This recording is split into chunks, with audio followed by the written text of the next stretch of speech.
Welcome to a tale that will send shivers down your spine. Meet Ethan, who never believed in the supernatural until the night he stepped into Whispering Woods. What he encountered there was beyond imagination, and he barely made it out alive. Ready to uncover the chilling truth? Let's begin. It was a cold October evening when Ethan decided to take a shortcut through Whispering Woods. Everyone in the small town of Meadowfield knew to avoid the woods after dark, but Ethan had always brushed off the warnings as silly superstitions. Tonight, he was running late to meet his friends and thought nothing of the ominous legends surrounding the forest. As he entered the woods, the towering trees seemed to close in around him, their gnarled branches casting long, skeletal shadows in the pale moonlight. The only sounds were the crunch of leaves beneath his boots and the occasional hoot of an owl. Ethan's phone buzzed in his pocket, but when he pulled it out, the screen was dead. Strange, he thought. It had been fully charged. As he walked deeper into the forest, a faint whispering sound began to fill the air.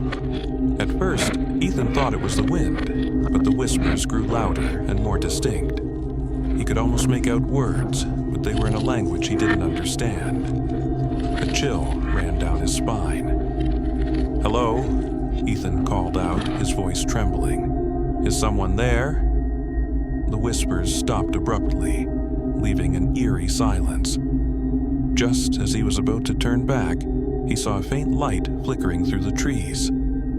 It looked like a lantern, swaying gently as if carried by an invisible hand. Against his better judgment, Ethan followed the light.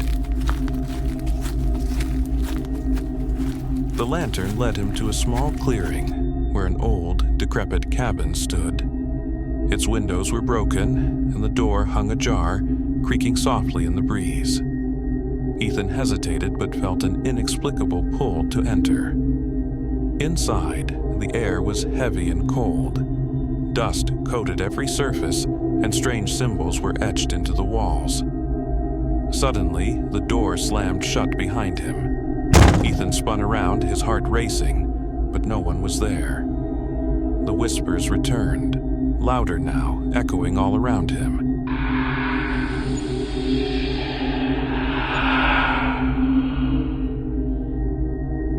He felt a presence.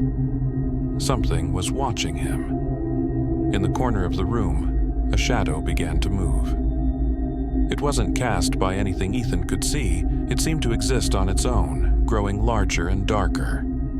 Two glowing eyes appeared in the center of the shadow, locking onto Ethan. He backed away, his breath shallow. "I don't want any trouble," he stammered. The shadow didn't respond, but the whispers turned into a deafening roar.